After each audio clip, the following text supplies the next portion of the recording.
Talambuhay ni Raquel Jarabe Estiliades. Si Raquel Privado Jarabe Estiliades ay isinilang noong ika-29 ng Nobyembre 1941 sa dako ng Karangian, Gloria Oriental, Mindoro. Siya ay ika-7 sa 8 anak ni Nadilpin Olivar Jarabe at Celestina Oliveros Privado.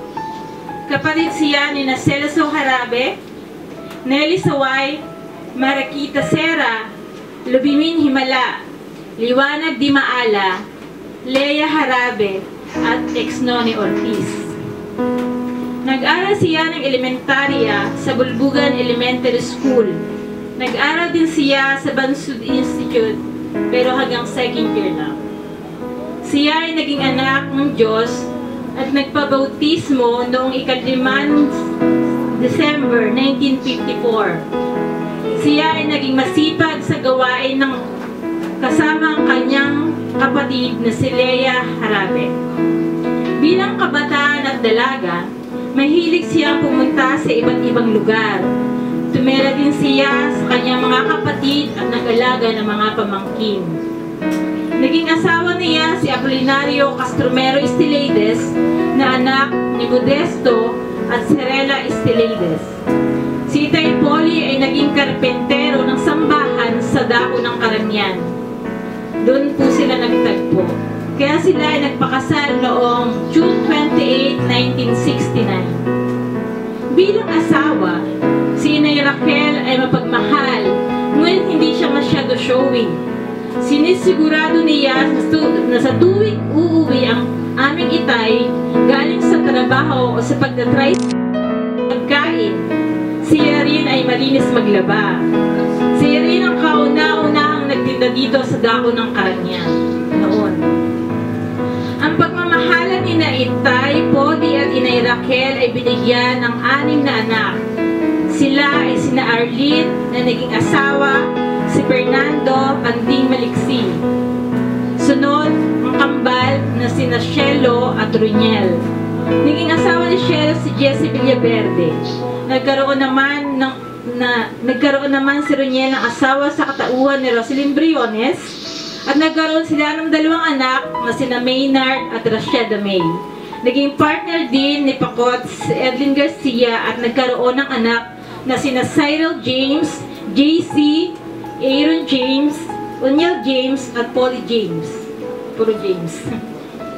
Ang pang-4 na anak ni Inay Raquel ay si Myla na naging asawa si Homer Cortez. Sila ay nagkaroon ng 3 anak na sina Ina May, Mira, at Yumer. Ang pang-5 at pang-6 na anak na sina Emerita at Leiden ay parehas na wala pang asawa, pero masaya. Bilang nanay, si Inay Raquel ay ina na lahat ay gagawin para sa kanyang mga anak. Sobrang siyang mapagsakripisyo at talagang ipaglalaban ang mga anak. Siya ay ina na sinubok na gawin lahat para masuportahan ang pag-aaral ng kanyang mga anak. Nagtitinda siya ng bote o nagpapalit ng kahit bagoong sa palengke upang may maulam ang pamilya. Nagluto din siya ng mga gulay para itinda. Nagkakayas din siya ng walis tingting. Nagpapaupa din sa paggamas, paglalaba, at nagbibigisit din. Sobrang sipag ng aming ina. Gumagawa din siya ng tableya na naging negosyo ng pamilya. Ang kanyang unang apo na si Chini Yang ay naging asawa si Rainier sa Diwa at nagkaroon ng anak na ang pangalan ay Timothy Andre. Sumunod ay si Maynard Estiliades na nakapangasawa sa katauhan ni Pia Angelica Salmurin at nagkaroon ng anak na si Genesis Adriel. Bilang lola, si Inay Raquel ay mabait, nagbibigay ng baon at lagi nagpapaalala sa kanyang mga apo. Siya ay lola na nagtuturo ng tama at nararapat sa kanyang mga apo. Bilang Kristiyano,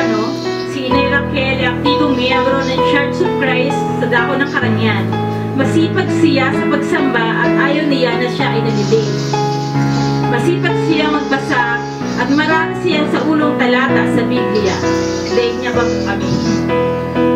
Inay Raquel, ilaw ng tahanan, isang ina na uliran at dakila, kapatid na may malasakit, inang mapag-aruga, biyanan, nagpapaalala lagi, at lolang mapagmahal at kaibigan na lagi mapag-appreciate.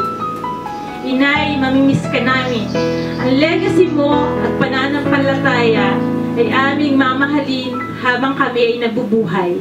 Saludo po kami sa inyo, Inay Raquel Harabe, Stileides. Well done po. You did a great job. You finished the race with God. Sa isang Diyos, saan kong makikita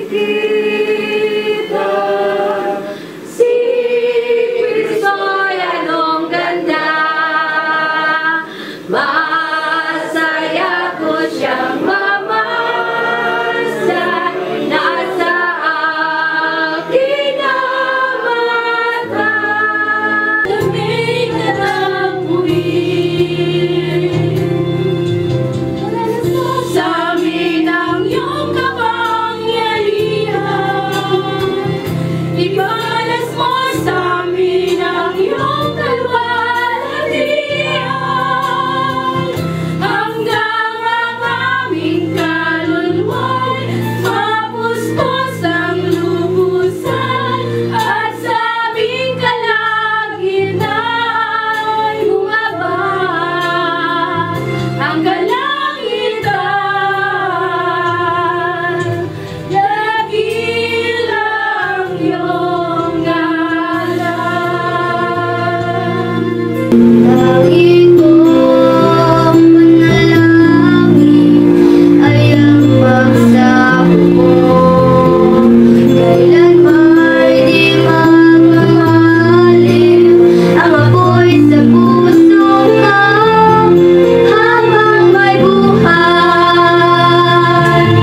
habang may buhay, hanggat ang dugo ko ay dumadaloy, sa'yo lamang ialay ang aking buhay, ang aking buhay, sa'yo'y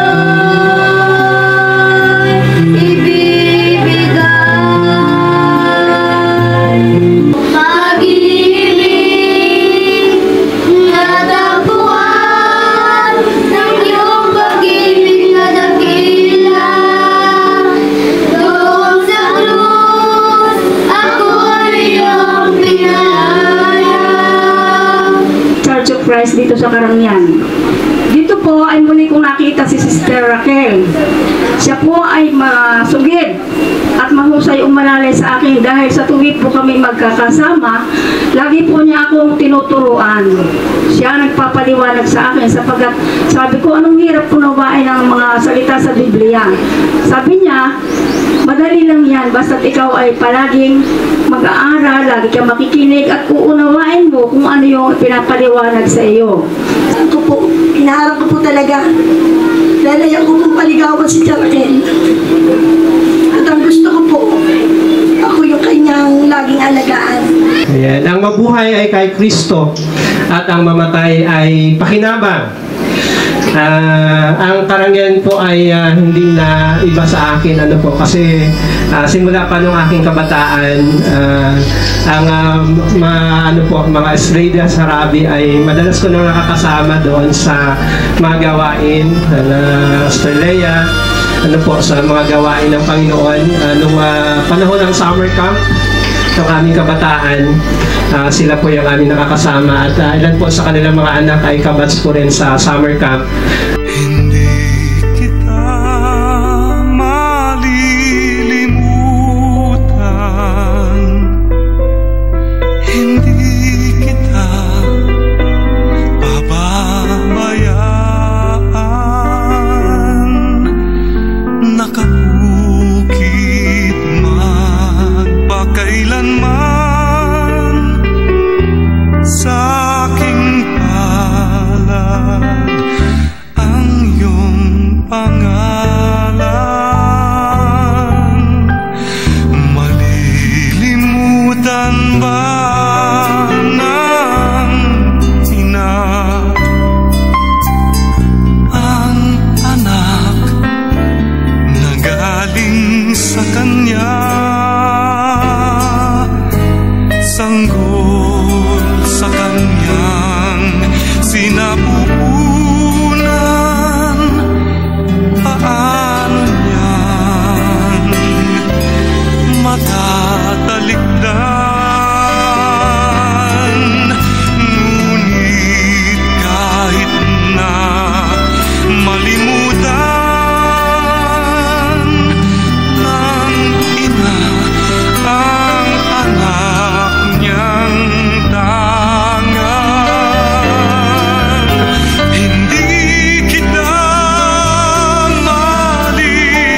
pabayaan.